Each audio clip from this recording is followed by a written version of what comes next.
Epps. Larry's presentation today is from the Interpretive Reading Program. He will be doing project number 1, Read a Story. The title of the 8 to 10 minute story is The People Could Fly. It is a detailed fantasy tale of suffering, of magic power exerted against the so-called master and his underlings. Finally, it is a powerful testament to the millions of slaves who never had the opportunity to fly away. The remaining slaves as did their children.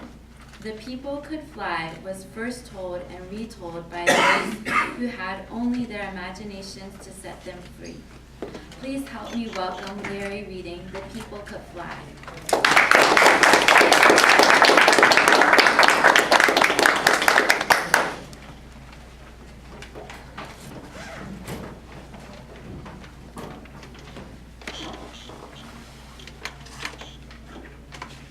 Madam Toastmaster, ladies and gentlemen, The People Could Fly by Edith Hamilton.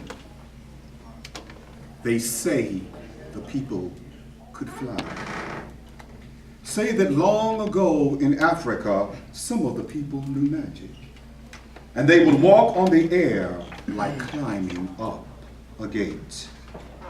And they flew like blackbirds over the fields, black shiny wings flapping against the blue up there. Then many of the people were captured for slavery. The ones that could fly shed their wings. They couldn't take their wings across the water on the slave ships, too crowded. Don't you know? The folks were full of misery then, got sick with the up and down of the sea. So they forgot about flying when they could no longer breathe the sweet scent of Africa. Say the people could fly kept their power. Although they shed their wings, they kept their magic, secret magic in the land of slavery. They looked the same as the other people from Africa who had been coming over, who had dark skin. Say you couldn't tell anyone who could fly from anyone who couldn't. One such who could was an old man, called him Toby. And standing tall yet afraid was a young woman who once had wings, called her Sarah. Now Sarah carried a babe tied to her back. She trembled so hard and worked and scorned. The slaves labored in the fields from sunup to sundown. The owner of the slaves, calling himself their master, said he was a hard lump of clay, a hard glenny coal, a hard rock pile, wouldn't be moved.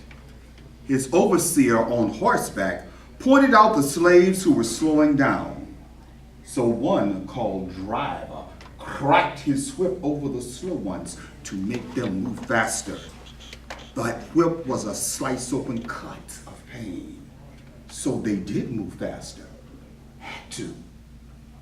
Sarah hoed and chopped the road as the babe slept on her back.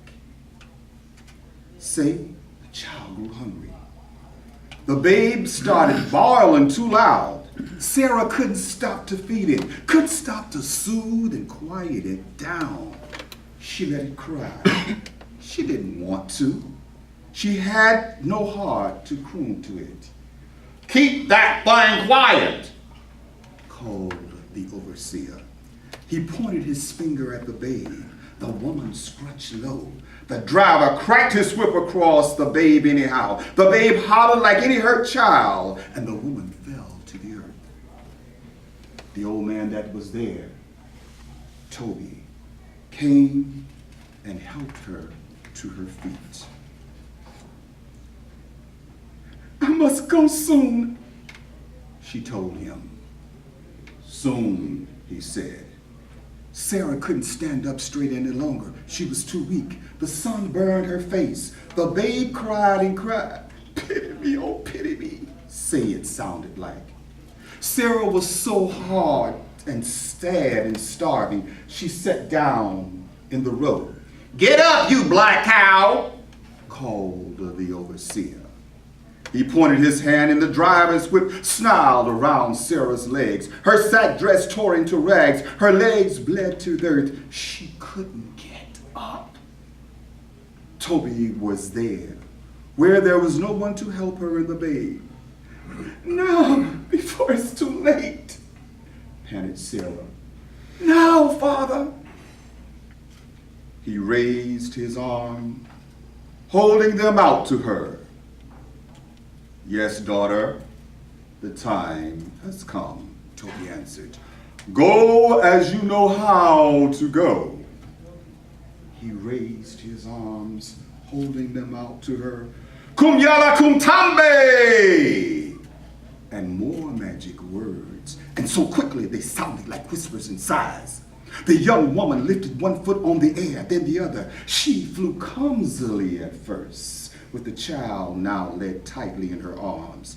Then she felt the magic, the African mystery. Say she rose just as free as a bird, as light as a feather. The overseer rode after her, hollering. Sarah flew over the fences. She flew over the woods. Tall trees could not snag her. Nor could the overseer. She flew like an eagle now until she was gone from sight. No one dared speak about it. Couldn't believe it. But it was, because those that were there saw that it was. Say the next day was dead hot in the fields. A young man slave fell from the heat. The driver come and whip him. Toby come over and spoke the words of the fallen one. The words of ancient Africa, once heard, are never remembered completely. The young man forgot them as soon as he heard them. They went way inside him. He got up and rolled on the air. He rolled it a while, and he flew away. Another and another fell from the heat. Toby was there. He cried out to the fallen and reached his arms out to them. Kumkamba kumyale kumkala kantambe. Whispers and sighs, and they too rose on the air. They rolled the hot breezes. The ones flying were black and shining sticks, wheeling above the head of the overseer. They crossed the roads, the field, the fences, the streams, and were away. "Seize the old man!" cried the overseer. "I heard him say the magic word, seize him!" The one calling himself master come running. The driver got his whip ready to curl around old Toby and tie him up. The slave owner took his hip gun from his place. He meant to kill old black Toby. But Toby just laughed. Say he threw his head back and said, "Hee hee hee hee hee. Do you know who I am?" He said it to their faces. "We are the ones who fly." And he sighed the ancient words that were a dark promise. He said them all around to the others in the field under the whip. "Boomba yale, boomba tambe!" There was a great outcrying. The bent backs straightened up. Old and young who were called slaves could fly, join hands. Say like the wood ring sing. But they didn't shuffle in the circle. They didn't sing. They rose in the air. They flew in a plot that was black against the heavenly blue. Black crows or black shadows, it didn't matter. They went so high, way above the plantation, way over the slavery land. Say they flew to freedom. And the old man, old Toby, flew behind them, taking care of them. He wasn't crying, he wasn't laughing. He was the seer. His gaze fell on the plantation where the slaves who could not fly waited. "Take us with you."